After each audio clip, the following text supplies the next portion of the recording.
طويل الشوق يبقى في اغترابي. دو جنتیں دی ہیں میں نے اپنے مالک کو راضی پایا. ہمارے صوفیاء تصوف میں ایک جملہ بولتے ہیں کہ تیرا تو فقر فقر بوزر ہے، یعنی جن کو صحیح درویش کہتے ہیں نا، صحیح درویش. مولا علی شیر خدا رضی اللہ تعالیٰ عنہ فرمایا کرتے دو ہی تو بندے ہیں جو رب کے رستے میں کسی شے کی پرواہ نہیں کرتے. حضور کون سے؟ فرمایا ابو ذر غفاری ہے اور دوسرے علی المرتضیٰ ہے. مولا علی فرمایا کرتے یہ نا مسلمانوں میں سے چوتھے یا پانچویں مسلمان ہیں. شروع سے ایک سلیم الطبع آدمی، کچھ لوگ طبعاً بڑے نفیس ہوتے ہیں، طبعاً اللہ کی طرف سے شروع سے ہی. ان کا جو قبیلہ تھا بنو غفار وہ رہزنی کرتا تھا، لوگوں کو لوٹ لیتا تھا. شروع میں یہ کام کیا لیکن جب کچھ لوگوں کی چیخیں کانوں میں گئیں تو چھوڑ دیا. فرمایا نہیں یار طبیعت نہیں مانتی. اور نبی پاک کا کلمہ پڑھنے سے پہلے ہی بتوں کی پوجا چھوڑ کے رب کی عبادت شروع کر دی. لوگ پوچھا کرتے تھے آپ عبادت تو کرتے تھے پر منہ کدھر کرتے تھے؟ فرماتے تھے جدھر وہ کرا لیتا تھا کر لیتے تھے. کسی نے انہیں بتایا کہ مکے میں ایک شخص ہیں جنہوں نے اعلان نبوت کیا ہے، آپ کی طرح کی باتیں کرتے ہیں. انہوں نے اپنے بھائی کو بھیجا، ان کا نام انیس تھا، پتہ کر کے واپس آئے. بھائی کہنے لگے ابو ذر، ان کا نام جندب ہے، اصل میں ذر ان کے بیٹے کا نام ہے اور کنیت سے زیادہ معروف ہیں، ابو ذر غفاری کہلاتے ہیں. فرماتے ہیں کہ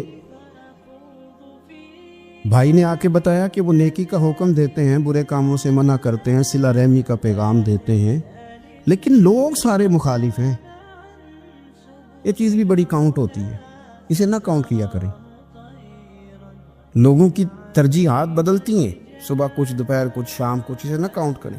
انہوں نے اس بات کو کاؤنٹ کر کے بتایا کہ لوگ ان کے جو ہے نا وہ مخالف ہیں سارے. تو حضرت ابو ذر غفاری کہنے لگے مجھے تسلی نہیں ہوئی، میں خود جا کے پتہ کروں گا. کہتے ہیں مکہ شریف آیا تو کسی ایسے آدمی سے پوچھ بیٹھا، میں تو کچھ اور سمجھا تھا، وہ کچھ اور نکلا.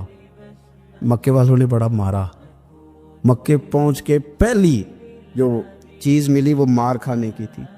اب میں ڈرتے کسی سے پوچھتا ہی نہ، بھوک بھی بڑی تھی، رہنے کو جگہ نہیں تھی، حرم شریف میں لیٹا رہتا تھا. میرے نصیب دیکھو، مجھے ایک شخص نے نہ آ کے ہلایا. کہنے لگے اگر مناسب سمجھے تو میں آپ کو دیکھ رہا ہوں کافی دیر سے، آپ کوئی پردیسی ہیں، آپ کا اپنا مہمان نہ بنا لوں. تو میں نے کہا آپ کا کیا نام ہے؟ کہنے لگے میرا نام ہے علی ابن ابی طالب. کہتے ہیں مولا کائنات گھر لے گئے، کھانا بھی کھلایا، جگہ بھی دی، سونے کو خدمت بھی کی، لیکن چونکہ میں تو پہلے ایک سے پوچھ کے مار کھا بیٹھا تھا، میں نے پوچھا نہیں میں کدھر آیا ہوں. رات رہے، اگلی رات بھی رہے، لیکن میں نے بتایا نہیں میں کس کام آیا ہوں. حضرت ابو ذر غفاری رضی اللہ تعالیٰ عنہ کہتے ہیں خود ہی مولا علی نے پوچھا بتا سکتے ہو کیسے آئے ہو؟ میں نے کہا راز رکھ لو گے؟ فرمایا بڑا کشادہ سینہ دیا رب نے مجھے. تو بات تو کہنے لگے یار میں تو محمد مصطفیٰ کی زیارت کرنے آئے صلی اللہ تعالی علیہ وسلم. یہ بے نیاز لوگوں میں سے ہیں حضرت سیدنا ابو ذر غفاری. میں حضور کی زیارت کے لیے ہوں. حضرت علی کہنے لگے سویرے لے چلوں گا. انسان بزدل نہیں ہوتا، ہر انسان بزدل نہیں ہوتا، اور بلا وجہ ٹکراؤ کی پالیسی بنا لینا یہ بھی سیانے لوگوں کا کام نہیں. حکمت کے تقاضوں کے مطابق چلنا یہ بھی دلیر لوگوں کا ہی کام ہوتا ہے. حضرت مولا علی کہنے لگے صبح لے کے چلوں گا پر حالات ٹھیک نہیں.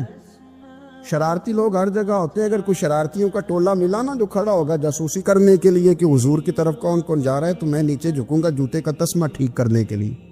لیکن آپ نے نہیں کھڑے ہونا، آپ نے چلتے رہنا ہے تاکہ کسی کو شک نہ ہو. کہتے اس ترتیب سے حضرت علی مجھے لے کے گئے. میں حضور کی بارگاہ میں پہنچا. مولا علی کہتے ہیں بڑے بڑے لوگ سوال کرتے تھے پر یہ شروع سے سلیم الطبع تھے. مجھے کہہ لینے دینا، جنہوں نے ماننا ہوتا ہے وہ لمبے سوال کرتے ہی نہیں. مان جو لیا تو لمبے سوالوں کی ضرورت ہی کوئی نہیں. کہتے ہیں لوگ بڑے بڑے سوال کرتے تھے پر ابو ذر نے 2-3 باتیں پوچھی اور آگے جا کے کہنے لگے حضور ہاتھ بڑھائیں مجھے کلمہ پڑھائیں.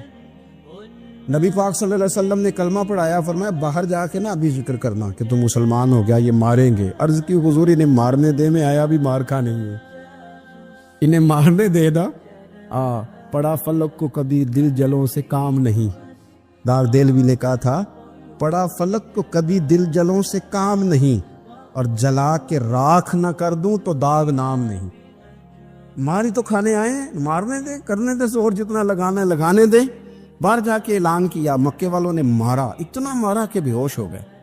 پھر کسی نے بتایا کہ تم نے گزرنا بھی ہے ان کے علاقے سے، بنو غفار سے، پھر ان کا پتہ بھی ہے یہ لوگ بڑے سخت ہیں، پھر چھوڑا۔ تپن بڑے جلالی تھے، زاہد مزاج تھے، فرماتے تھے کہ جو تمہاری ضرورت سے زیادہ ہے وہ سارا صدقہ کرو۔ کنز کے معاملے میں ان کا رویہ یہ تھا، صرف حضرت صدیق اکبر کو کچھ نہیں کہا انہوں نے، باقی حضرت عمر جیسے آدمی کو بھی کھڑا کر کے کہہ لیتے تھے یہ مال کیوں رکھا ہوا ہے خزانے میں، بانٹتے کیوں نہیں سارا؟ اور جناب عثمان غنی رضی اللہ تعالیٰ عنہ کے ساتھ تو باقاعدہ کئی دفعہ اس موضوع پر گفتگو کی۔